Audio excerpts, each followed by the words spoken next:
விடுதலை சிறுத்தைகள் கட்சியின் வெல்லும் சனநாயகம் மாநாடு ஜனவரி 26 திருச்சியில் அனைவரும் வாரீர். ஐயோ பயங்கரமான சர்ப்ரைஸுங்க. டப்புன்னு தொடர்ந்து இப்படி பார்த்த உடனே யாருமே திரும்பி பார்த்து நின்றுந்தாங்க. பார்த்த உடனே டக்குன்னு ஒரு ஷாக் ஆயிடுச்சு. ஐயோ அப்படின்ட்டு ஓட்டேன் வெளியில். ஸோ நான் அதை எதிர்பார்க்கல. அவங்க கிளியராக சொல்லுவாங்க இது எங்கே மிஸ்டேக் ஆயிருக்கு என்னன்றது வந்து கிளியர் கட்டாக மேபி சொல்லியிருக்கலாம். அது வந்து இன்னும் கொஞ்சம் அவங்க ரெண்டு பேரும் வந்து ஆல்ரெடி என்கேஜ்ட் தானே? என்கேஜ்டா தெரில. கண்டிப்பாக அது அப்படி தான் போகும், அப்படி தான் போய் சேரும். பட் ரொம்ப பெரிய தப்பு அப்படிலாம் இல்லை. பிரதீப் வந்து நான் நிறைய இடத்துல நான் சொல்லியிருப்பேன், ரொம்ப ரொம்ப ஸ்ட்ராங்கஸ்ட் பிளேயரு, பயங்கரமாக அவர் இருக்கும்போது சொல்கிறேன். பட் வெளியே வந்து பார்க்கும்போது தான் வந்து ஓகே நிறைய விஷயம் கேட்டிங்களா, பேசுனீங்களா, ஏன் அந்த மாதிரி சொல்கிறாங்க? ஃபர்ஸ்ட் ஆஃப் ஆல் நான் அவங்ககிட்ட நிறைய நான் பேசிட்டேன். சாப்பிட்டுட்டு இருக்கும்போது சிக்கன் வெடிக்கையில் வெறும் குழம்பு ஊற்றி சாப்பிட்டுட்டு இருந்தாங்க. இல்லைங்க நீங்கள் சாப்பிட்றீங்க நீங்கள் அப்படின்னு கேட்டேன், அவ்வளோதான். ஸோ நீங்கள் உள்ளே போகிறீங்க அப்படின்னதுமே வந்து இப்போ நீங்கள் சொன்னீங்கல்ல ஒரு ஜாலியாக இருக்கணும் அப்படின்னு நினச்சிங்க. நேச்சுரலி எங்களுக்குமே சம்வேர் சாண்டியனாவோட தான் வந்து கனெக்ட் பண்ணிக்க தோணுச்சு. ஓகே சாண்டியனா மாதிரி இவரும் நிறைய வந்து விஷயங்கள் பண்ண போகிறாரு அப்படின்னு சொல்லிட்டு. ஸோ கண்டிப்பாக ஆடியன்ஸாக பார்க்கும்போது எங்களுக்கும் ஒரு ஸ்லைட் டிசப்பாயின்மெண்ட் இருந்தது. ஏன் பேச மாட்டேங்கிறாரு, ஏன் ஒரு ஃபன் சைட் ஆஃப் மணினா அந்த டான்ஸ் ஆடும்போது ஏதோ ஒன்று கலாய்ச்சி அது வந்து இல்லை அப்படின்ற மாதிரியே தோணுச்சு. அதான் நான் சொன்னேன்ல, ஆல்ரெடி சொன்ன மாதிரி இவங்க போடுற இந்த சண்டைலாம் வந்து கொஞ்சம் நம்மளை வந்து ஐயோ இதுலலாம் நம்ம போய் அதுதான் மெயின் டாப்பிக்காக இருந்தது. அந்த வீட்லேயே வந்து எங்கே பார்த்தாலுமே இவங்க போடுற அந்த சண்டைங்க. ஸோ இந்த மாதிரி சண்டைலாம் போயிட்டு இருக்கும்போது எனக்கு கொஞ்சம் பேக் அடிக்கணும்னு தோணுச்சு. ஐயோ நம்ம இதில் இன்வால்வ் ஆகக்கூடாது, தேவையில்லாமல் போய் ஒரு விஷயத்துக்கு வாய்ஸ் அவுட் பண்ணி நம்ம மாட்டிக்கூடாது. அது அவங்கவுங்களுக்குள்ளே இருக்கிற கான்ஃப்ளிக்ட். அந்த கான்ஃப்ளிக்ட்ஸ் நிறைய போயிட்டு இருந்தது. அதான் சொன்ன மாதிரி டே 1லேருந்தே ஸ்டார்ட் ஆயிடுச்சு. ஏன்னா இந்த சீசனில் வந்து பார்த்தீங்கன்னா எல்லாமே டைரக்ட் அட்டாக்கு, ப்ரூட்டல் அட்டாக்கு, அது இதுன்னு போயிட்டு இருந்தது. அப்புறம் மெயினாக டீமுங்க என்னதான் இருந்தாலுமே ஒரு டீம் அமையணும். தனியாக ஒருத்தன் வந்து பெனாத்திட்டு ஜாலியாக இருந்தானா லூசுன்ட்டுருவாங்க. இந்த சீசனில் சொல்கிறேன். அப்படி இருக்க முடியாது. எனக்கு டீம் அமைய கொஞ்சம் இதாச்சு. உள்ளுக்குள்ள கண்டஸ்டன்ஸ்லாம் வந்து என்ன சொல்லிக்கிறாங்க, ஏன் நான் அது கேட்குறேன்னா, ஒன்ஸ் ஒரு அன்னபாரதி வந்து நம்ம இன்டர்வியூல என்ன சொல்லியிருந்தாங்கன்னா, அவங்க ரெண்டு பேரும் வந்து ஆல்ரெடி என்கேஜ்ட் தானே, என்கேஜ்டா அப்படிதான் சொல்லியிருந்தாங்க. அவங்க அந்த மாதிரி தான் வந்து சொன்னாங்க, வெளியில எல்லாருக்கும் தெரியும் அப்படின்ற மாதிரி தான் சொன்னாங்கன்ற மாதிரி சொல்றாங்க. ஸோ வீட்டுக்குள்ளேயே இந்த மாதிரி ஸ்ப்ரெட் ஆகும்போது அதுக்காக கேட்குறேன் நான். தெரில, கண்டிப்பாக அது அப்படி தான் போகும், அப்படி தான் போய் சேரும். பட் பார்க்கலாம் என்ன நடக்குதுன்னு. அதான். ஸோ வீட்டுக்குள்ளேயும் அந்த ஒரு கொஸ்டின் அந்த இது அது போயிட்டு வந்துட்டே தான் இருந்தது. அது டைரக்டாலாம் வரல. இவங்க ரெண்டு பேர் க்ளோஸ், இவங்க ரெண்டு பேர் வந்து ஒன்றா ஆடுறாங்க, இவங்க ரெண்டு பேர் சப்போர்ட் பண்ணிக்கிறாங்க. அப்படி ஒரு ஒரு ஒரு மேட்ரு ஒன்று போயிட்டு இருந்தது. அங்கங்கே கலாய்ப்பாங்க, அங்கங்கே நானும் கலாய்ப்பேன், எல்லாம் ஜாலியாக அப்படி போயிட்டு இருந்தது. பட் வெளியில் அது பெருசாக நான் அப்படி ஒன்றும் பெருசாக யோசிக்கல. பட் நான் ரொம்ப அவங்களுக்கு கெட்ட பேர் வந்துடக்கூடாது, அவங்களோட மூவ்ஸ் ப்ராப்பராக இருக்கணும். அவங்களும் என்னை ரொம்ப கேர் பண்ணாங்க, கேர் பண்ணிக்கிட்டோம். ஸோ இப்போ இது ஏன் கேட்குறேன்னா, இப்போ வெளியே நாங்கள் ஒரு மாதிரி பார்த்து நாங்கள் என்ன வேணால் நினச்சிக்கலாம், உள்ளுக்குள்ள கண்டஸ்டன்ஸ் அவங்க என்ன வேணால் நினச்சிக்கலாம். பட் ஆக்சுவலி உங்களுக்கும் அவங்களுக்கும் இருக்கிறது உங்கள் ரெண்டு பேருக்கும் தான் அது என்ன பாண்டிங், என்ன ரிலேஷன்ஷிப்பாக வேணா இருக்கலாம், அது உங்களுக்குள்ள தான் வந்து தெரியும். ஸோ அதை நீங்கள் கிளியராக பேசி அந்த ஒரு அண்டர்ஸ்டாண்டிங் வந்து கிரியேட் பண்ணிக்குள்ளே இருக்குது, அந்த அண்டர்ஸ்டாண்டிங் இருக்குது. ஸோ அது இப்போது வெளியில் வந்து என்ன நடக்குதுன்னு பார்க்கலாம். இப்போ நான் இன்னும் பெருசாக ஒன்றும் பேசிக்கல. அவங்க ஒரு ஜோனில் இருக்காங்க, அவங்க பிஸியாக இருக்காங்க, ஜோடி ஆடிட்டு இருக்காங்க, ஃபேமிலியோட டைம் ஸ்பெண்ட் பண்ணிட்டு இருக்காங்க, பார்க்கலாம். அண்ட் நீங்கள் இப்போ பேசும்போது சொன்னீங்க சில இடங்களில் நான் வாய்ஸ் அவுட் பண்ணியிருக்கலாம் அப்படின்னு எனக்கு தோணுது அப்படின்னு. நீங்கள் யோசிச்சு பார்த்தீங்களா, வீட்டில் நிறைய இஷ்யூஸ் நடந்துருந்துருக்கும், ஏதோ ஒரு இதில் உங்களுக்கு கண்டிப்பாக ஒரு ஒப்பீனியன் இருந்திருக்கும், இல்லைனா யாரோ ஒரு சைடு எடுத்துருந்துருக்கலாம் அப்படின்னு தோணியிருக்கும். பட் ஃபார் சம் ரீசன்ஸ் எடுக்காமல் இருந்தது. இப்போ சொல்லாமல் இந்த ஒரு இன்சிடென்ட்டுக்கு மேபி நான் வாய்ஸ் அவுட் கண்டிப்பாக பண்ணியிருக்கணும்னு இப்போ நினைக்கிறேன். உள்ளே தோணுச்சு. ஆனால் இப்போ எந்த சுச்சுவேஷன் தெரில, ஒரு 2-3 சுச்சுவேஷன் தோணுச்சு உள்ளே நான் எடுத்துருக்கணுமோன்னு. மேபி நான் எபிசோட்ஸ் பார்த்தா இந்த இடத்துல நான் பேசியிருக்கணுமோ. ஏன்னா இப்போ நான் வெளியே வந்து பெருசாக ஃபாலோ பண்ணல எபிசோட்ஸ். பட் இந்த ஹைலைட்டட் இஷ்யூஸா நிறைய அங்கங்க இப்போ வினுஷா நிக்சன் அந்த விஷயமா இருக்கட்டும், இல்ல அர்ச்சனாக்கு நடந்த விஷயமா இருக்கட்டும், பிரதீப்போட விஷயமா இருக்கட்டும், இந்த மாதிரி நிறைய ஹைலைட்டட் அந்த சீசன் அப்படின்னு சொன்னாலே ஹைலைட்டடா இருக்கும். பொதுவாகவே நான் வந்து என்னன்னா, நான் வந்து இந்த சண்டை இந்த வாய்ஸ் அவுட் பண்ற அந்த அந்த அந்த டைப் கிடையாது. சீரியஸாவே அதான் உண்மை. இப்போ எங்க வீட்லயே ஒரு சண்டை நடக்குதுன்னா அப்படியே சென்டர்ல அப்படியே நடந்துட்டு போயிட்டு மேலே போய் ரூம்ல போய் சண்டை படுத்துருவேன். கன்க்ளூஷன் வரும்போது வருவேன், என்ன ஆச்சுன்னு கேட்பேன், ஓகே பார்த்துக்கங்க அப்படின்ற மாதிரி போயிடும். என் கேரக்டரே தான். எனக்கு அந்த சண்டை அந்த இது போய் வாய்ஸ் அவுட் பண்ணணுன்றதே கிடையாது. உள்ளே வந்துட்டோம், ஆனால் உள்ளே வந்துட்டு வாய்ஸ் அவுட் பண்ணணும், சண்டை போடணுன்றது வந்து இந்த சீசனில் வந்து ஹைலைட்டடாக இருக்கே அப்படின்ற மாதிரி கன்ஃபியூஸ் ஆனேன். என்னடா இப்போ நான் வந்து கத்தி சண்டை போடணுமா இல்லை வந்து வாய்ஸ் அவுட் பண்ணிகிட்டே இருக்கணுமா அப்படின்ற மாதிரி ஒரு கன்ஃபியூஷன் இருந்தது. பட் நான் ஒரு ஸ்டாண்ட் எடுத்தேன், இல்லை இதுதான் என் கேரக்டர், நான் பொய்யா இருக்க வேணாம், இதால் என்னை மக்கள் வெளியே அமிச்சாங்கன்னா ஓகே, நான் பொய்யா பண்ண போய் ரொம்ப ஃபேக்காக இருந்து அதில் எதனா நம்ம வார்த்தை விட்டு எதனா ஆயிருமோன்றதுனால டோட்டலாக அவே ஆகிட்டேன். So yeah. வீட்டுக்குள்ள அங்கங்க நிறைய நீங்க சொன்ன மாதிரி உங்க மேல டார்கெட் பண்ணி உள்ள கிரிட்டிசிசம் ஸோ வந்து வந்ததுல சில லைக் ஆரம்பத்துல இருந்து எண்டு வரைக்கும் வந்ததுல ஒண்ணு என்ன அப்படின்னா, மாயா வந்து உங்களை வந்து எப்பவுமே பிற்போக்குவாதியா இருக்கீங்க அப்படின்ற மாதிரி சொல்லிட்டே இருந்தாங்க. எங்களுக்கு வந்து ப்ராப்பரா ஃபிகர் அவுட் பண்ண முடியல. ஏன் அந்த விஷயம் அப்படி வந்துட்டே இருக்கு அப்படின்ற மாதிரி உங்க டைரக்டா உங்ககிட்டயே வந்து என்கிட்டயே சொல்லி சொன்னாங்க. கேட்டீங்களா, பேசுனீங்களா, ஏன் அந்த மாதிரி சொல்றாங்க ஃபர்ஸ்ட் ஆஃப் அப்படின்ட்டு? ஆல் நான் அவங்ககிட்ட நிறைய நான் பேசல. ஸ்டார்டிங்லலாம் இப்படி பேசணும்னு தோணல எனக்கு அவ்வளோ. ஏன்னா அது என்னோட ஸ்டாண்ட். நான் வந்து கொஞ்சம் டிஸ்டன்ஸ் மெயின்டைன் பண்ணிட்டே இருந்தேன். அது தெரில அவங்க என்ன இது பண்ணுறாங்க. ஒரு வாட்டி சாப்பிட்டுட்டு இருக்கும்போது ஏதோ அந்த சிக்கன் மேட்ருங்க. நார்மலாக இப்போ சாப்பிட்டுட்டு இருக்கும்போது சிக்கன் இருக்கையில் வெறும் குழம்பு ஊற்றி சாப்பிட்டுட்டு இருந்தாங்க. என்னங்க நீங்கள் சாப்பிட்டுட்டீங்க நீங்கள் அப்படின்னு கேட்டேன், அவ்வளோதான். அதை வந்து அவங்க பிடிச்சிட்டாங்க. அதை பிடிச்சிட்டு அங்கேருந்து அதை இது பண்ணாங்க. அதுக்கப்புறம் அது அப்படியே ஒரு மாதிரி போயிட்டு இருந்தது. இப்படி இப்படி போயிட்டே இருந்தேன், அவ்வளோதான். அது தேவையில்லாத ஒரு மேட்ரு. நம்ம வேற ஏதோ சொல்ல போவோம், அதை கேட்க போவோம், அவங்க வேற ஒன்று சொல்லுவாங்க, நான் வேற ஒன்று சொல்லுவேன். அதுக்கப்புறம் ஒரு கட்டத்துக்கு அப்புறம் சரி இனிமே வந்தாங்கன்னா நம்ம பேசிடணும், யாராக இருந்தாலும் சரி. இனிமே யாரா நம்மளை வந்து கேட்க வந்தாங்கன்னா என்ன நோண்டா நான் உங்களை நோண்டுவேன்ற மாதிரி ஒரு ஸ்டாண்ட் எடுத்தேன். அதை அவங்க சொல்கிறாங்க, அது தெரில. அது அவங்களுக்கு தான் நீங்கள் கேட்கணும் ஏன் அப்படி சொல்கிறாங்கன்றது.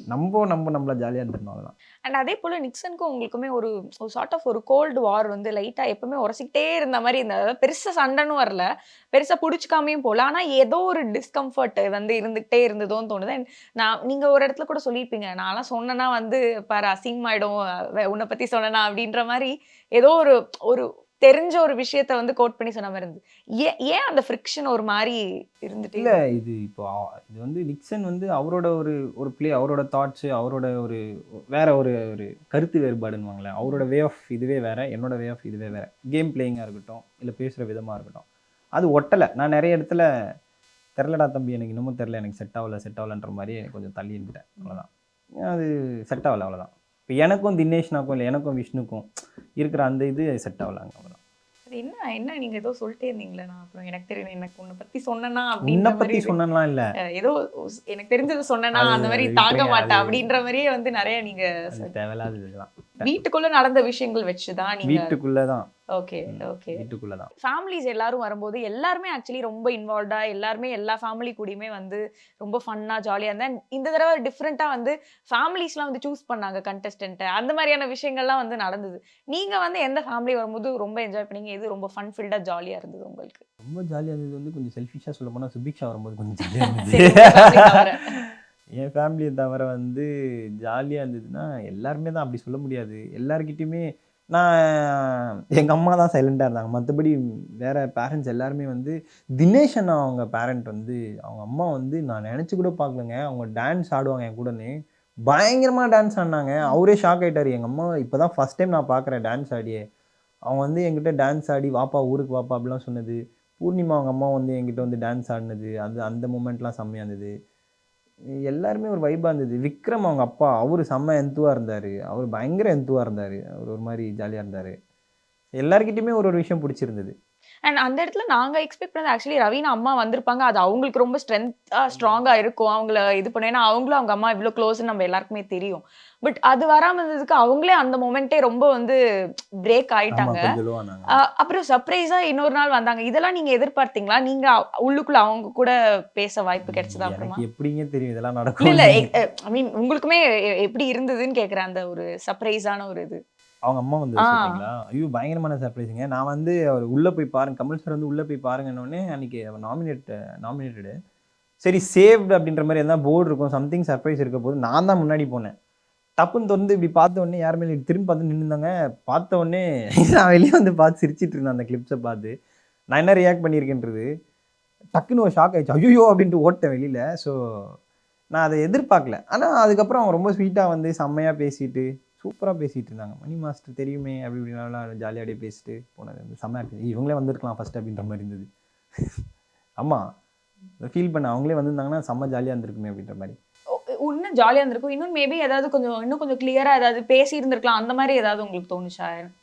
செகண்ட் அவங்க அம்மா வரும் நீங்க சொன்னீங்களே அம்மாவே வந்திருக்கலாம் அப்படி சொல்லும்போது, அம்மாவே வந்து இன்னும் கொஞ்சம் பெட்டரான அம்மா கிளியர் அவுட் பண்ணி கிளியர் அவுட்டாக எதனா பேசியிருந்தாங்கன்னா ஏற்றுந்திருப்பேன். எல்லாமே அவங்க கிளியராக சொல்லுவாங்க, இது எங்கே மிஸ்டேக் ஆயிருக்கு என்னன்றது வந்து கிளியர் கட்டாக மேபி சொல்லியிருக்கலாம். அது வந்து இன்னும் கொஞ்சம் இதுவாக இருந்திருக்கும்.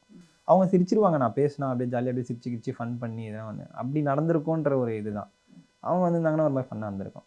இப்போ 100 நாள் ஃபோன் இல்லாம, உங்களுடைய மக்கள் இல்லாம, புதுசா பாண்டிங் கிரியேட் பண்ணும், புதுசா ஃப்ரெண்ட்ஷிப், புது என்வாயர்மெண்ட்ல இருக்கும்போது, ஏதோ ஒரு பாயிண்ட்ல பிரேக்கிங் அந்த பாயிண்ட் டச் பண்ணி நெறைய பேர் வீட்ல பிரேக் ஆனதெல்லாம் வந்து பார்த்தோம். நீங்க அத எப்பயாவது உள்ளுக்குள்ள பிரேக் ஆயிருக்கீங்களா? "ஐயோ! விட்டுருங்க நான் வீட்டுக்கு ஓடுறேன். போதும் கதவ தொறந்து விட்டுருங்க." இந்த மாரி நெறைய பேர் சொல்லி கூட கேட்டுருக்கோம். ஸோ உங்களுக்கு ரியலா அந்த மாரி ஸ்ட்ரெஸ் ஃபீல் பண்ணீங்களா நீங்க? தெரில நான் ஆனா எங்கேயோ ஒரு இடத்துல சொன்ன மாரி இருக்குது. ஆனா பார்த்தா தான் தெரியும். "எப்பா போதும்டாப்பா என்னால முடியலடா டேய்" அப்படின்ற மாரி எங்கேயோ ஒரு இடத்துல சொன்ன மாரி இருக்குது. அதுதான் இந்த வந்து புழிஞ்சு எடுப்பாங்க நம்மள உள்ள போட்டு. இவங்கள பத்தி சொல்லுங்க, இவங்க ஸ்ட்ராட்டஜி என்னன்னு சொல்லுங்க, இவங்கள அதாவது ஒரு ஒரு கண்டஸ்டன்ட்ஸோட மைனஸ் சொல்லுங்க அப்படின்னும்போது எனக்கு ரொம்ப அன்ஈஸியா இருக்கும். அது எனக்கு பிடிக்காத கண்டஸ்டன்ட்டோ இல்ல எனக்கு எனிமி யார் இருந்தாலுமே சரி. அவங்ககிட்ட அவங்களோட அந்த மைனஸோ இல்ல அது சொல்லும்போது ரொம்ப புழிஞ்சு எடுப்பாங்க. அது வர வரைக்கும் விடமாட்டாங்க உள்ள தெரியும்ல. பயங்கரமா அத விடவே மாட்டாங்க. மார்னிங் டாஸ்க்கா இருக்கட்டும், இல்ல வந்து ஒரு பேசுற டாஸ்க் வந்தாலே காலி ஆயிருவேன். ஐயோ! என்ன விட்டுருங்கடா இதுக்கப்புறம் எல்லாம் முடியாதுடா. நான் இது ஜாலியா இருக்கலாம்னு தான்டா வந்தேன். இது என்னடா ஃபுல்லா கொஞ்சம் ஸ்ட்ரெஸ்ஃபுல்லா இருந்தது அதெல்லாம். பயங்கர ஸ்ட்ரெஸ். அதெல்லாம் வந்து அதாவது நீ மைண்ட்ல வச்சுக்கணும். இப்போ பாயிண்ட்ஸே வந்து நீ பயங்கரமா இவங்கள வந்து நீ மைனஸா சொல்லணும். அது சொல்ற விதம்னு ஒண்ணு இருக்கு. எப்படி சொல்றோம்னு ஒண்ணு இருக்கு. எத வச்சு சொல்றோம்? அண்ட் நான் அத கண்ணால பார்த்துருக்கணும். நான் கேட்டுருக்கணும். நான் அத அனுபவிச்சிருக்கணும். இவங்க சொன்னாங்க, அவங்க சொன்னாங்கன்றது அத தாண்டி நான் அத கேட்டா தான் என்னால சொல்ல முடியும். நான் கேட்டிருக்க மாட்டேன், பார்த்துருக்க மாட்டேன். நான் என்னத்த போய் சொல்லுவேன் இப்போ? ஆனா சொல்லி ஆகணும். ஸோ அந்த மாரி ஸ்ட்ரெஸ்லாம் பயங்கரமா இருக்கும். அப்போ பிரதீப்போட விஷயத்துல வந்து லைக் சில பேரோட ஸ்டாண்ட் வந்து ஒரு மாரி இருந்தது. உங்களுக்கு வந்து அவர் பண்ண சில விஷயங்கள் வந்து அன்கம்ஃபர்டபுளா இருந்தது. ஸோ அது எல்லாமே நீங்க பார்த்து உணர்ந்தத மட்டும் சொல்றதுக்கான ஒரு ஸ்பேஸ் நான் வந்து அது ரொம்ப பெரிய தப்பு அப்படிலாம் இல்ல. பிரதீப் வந்து நான் நெறைய இடத்துல நான் சொல்லியிருப்பேன். எனக்கு ரொம்ப ரொம்ப ஸ்ட்ராங்கஸ்ட் பிளேயரு. பயங்கரமா அவர் இருக்கும்போது சொல்றேன். பயங்கரமான ஒரு ஸ்ட்ராங் பிளேயரு எல்லாமே ஓகே. பிரதீப் வந்து என்கிட்ட ஒரு ஸ்பேஸ் நல்லா குடுத்துருந்தாப்புல. நான் போய் சொல்லுவேன். இல்ல இது இது என்னமோ உனக்கு பேக் ஃபயர் வர மாரி இருக்குது. நீ பேசுறதெல்லாம் சிலதெல்லாம் பார்த்துக்கோ. ஏன்னா உன்னோட கேம் பிளே வேற. அப்புறம் அந்த சின்ன சின்ன விஷயங்க ஒரு சில ஸ்ட்ராட்டஜியோ இல்ல அது கன்டென்ட்டா இல்ல என்னன்னு தெரியல. அந்த மாரி சில மூவ்ஸ் எடுக்கும்போது நான் சொன்னேன். போயிட்டு "இல்ல மச்சி இது வேணாம். இது பார்த்துக்கோ" அப்படின்னு. கூல் சுரேஷ் நான் அந்த ப்ராப்ளம் வரும்போதும் சொன்னேன். அது சால்வ் பண்ணிருங்க. அது ஏன் அத வந்து இன்னும் வளர்த்துட்டு இருக்கீங்கன்ற மாரிலாம். சிலதெல்லாம் அப்படிலாம் பண்ணும்போது சரி ஓகே. எங்கேயோ வந்து அவர் நம்மளுக்கு ஒத்து வரல. ஒத்து வரல இன் த சென்ஸ் அவரு வேற ஒரு ரூட்ல போயிட்டு இருக்காரு அப்படின்ற மாரி இதாயிருச்சு. அண்ட் அது ரொம்ப ஒரு அன்ஃபார்ச்சுனேட்டான ரொம்ப கன்ஃப்யூஸான ஒரு இது. அந்த உரிமை குரல் அதெல்லாம் அவங்கலாம் தூக்கும்போது நான் இருக்க மாட்டேன். அந்த இதில நான் தூக்கி இருக்க மாட்டேன். ரொம்ப கன்ஃப்யூஸ்டா தான் உட்காந்துருப்பேன்.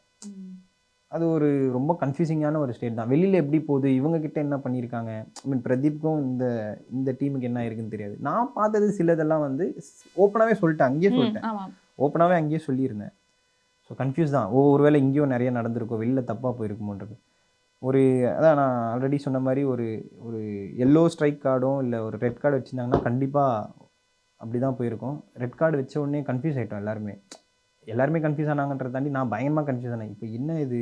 ஆமா நான் பார்த்ததெல்லாம் ஓகே. பட் இவங்களுக்கும் நடந்திருக்கு போல இருக்கு. அதனால தான் ரெட் கார்டு வச்சிருக்காங்க. ஏதோ பயங்கரமா பேக் ஃபயர் ஆயிருக்கு நான் சொல்றது அப்படின்ற மாரி எடுத்து தூக்குனேன். பட் வெளிய வந்து பார்க்கும்போது தான் இது ஓகே. நிறைய விஷயம் மேபி கொஞ்சம் அப்படி இப்படி போயிருக்கோ அப்படின்னு. ஒரு கன்ஃப்யூஸ் ஸ்டேட் தாங்க அது. மத்தபடி பிரதீப் வந்து குட் ஹியூமன் தான். எந்த கண்டஸ்டன்ட்ஸ் கூட ஒரு ஓகே இந்த கண்டஸ்டன்ட்ஸ் கூட எங்களோட டிராவல் பிக் பாஸ் தாண்டி இது வந்து போகும் அப்படின்ற மாரி யார் கூட டிராவல் பண்ணுவீங்க நீங்க? கண்டிப்பா அதுவும் பி டீம் தான். ஃபுல்லா பி டீம். பி டீம்ல யாரெல்லாம் இருந்தாங்களோ எல்லாருமே தான். அது என்ன ஏ டீம் ஏங்க எல்லாருமே தெரிஞ்சது தானே. உனக்கு தெரியாதா? எல்லாருமே தெரிஞ்சது தானே. ஏ டீம் பி டீம்ன்றது இருக்குதான் உள்ள இருக்குதான். ஸோ கண்டிப்பா பி டீம் எல்லாருமே. பி டீம்ல இருக்கிற எல்லாருமே. மீட் பண்ணிட்டீங்களா இல்ல இன்னும் யாரையுமே நான் மீட் பண்ணல. இப்பதான் நான் வந்து கொஞ்சம் செட்டில் டவுன் ஆயிருக்கேன். இன்னும் யாரையுமே நான் மீட் பண்ணல. யார்கிட்டயுமே பெருசாவும் பேசிக்கல. சும்மா சின்ன சின்ன ஃபோன் கால்ஸ் அவ்வளவுதான். யார் மேல சின்ன கோவம் வருத்தம் ஏதாவது இருக்கா? லைக் விச் ஓகே இது இவங்க எனக்கு இப்படி பண்ணியிருக்க வேணாம் ஆர் இவங்க obviously we all human beings எல்லாருக்குமே அந்த வருத்தங்கள் கோவங்கள்லாம் இருக்கும்ல. கோவம்லாம் இல்லைங்க. அந்த மாதிரிலாம் எதுவுமே கிடையாது. எல்லாமே அந்த வீட்டோட விட்டுட்டு அது வந்துட்டீங்களா? அங்க அதோட முடிஞ்சுச்சு. அங்க நடக்கிறது தான். வெளியில வந்தா தான் தெரியும் என்ன மேட்டர்ன்றது. அது அங்கங்க ஒரு சில இடத்துல என் மேல நிறைய பேர் கோவம் வந்திருக்கலாம். It happens. ஸோ அதனால பெருசா கோவம் அதெல்லாம் கேரி பண்ணலாம் இல்லை. அது முடிஞ்சு. That is done. ஸோ அதில் இருக்கிற பாசிட்டிவ்ஸ் மட்டும் எடுத்துட்டு நான் சொன்ன மாதிரி அகெயின் நம்ம எதனா தப்பு பண்ணியிருந்தா எதனா கிரிட்டிசிசம்ஸ் இருந்தால் அதை நம்ம எடுத்துக்கிற மாதிரி இருந்து திருத்திட்டு போயிட்டா முடிஞ்சு அவ்வளோதான். மற்றபடி வேறு எதுவுமே இல்லை. கோவம் கீவெல்லாம் கிடையாது. இப்போ நான் கோவப்பட்டு என்ன பண்ண போகிறேன்? எல்லா ஒர்க் தான் பண்ண போகிறாங்க வெளில வந்து. இப்போ நான் கோவப்பட்டு என்ன பண்ண போகிறேன் பெருசா? அவ்வளோதான். சாரி கேட்கணும்னு தோணா சாரி கேட்டுருணும். ஐயோ ஆமாம் இது தப்புன்னா தப்புன்னு அக்செப்ட் பண்ணிட்டு போயிட்டே இருக்கணும். அவ்வளோதான். விடுதலை சிறுத்தைகள் கட்சியின் வெல்லும் சனநாயகம் மாநாடு ஜனவரி 26 திருச்சியில் அனைவரும் வாரீர்.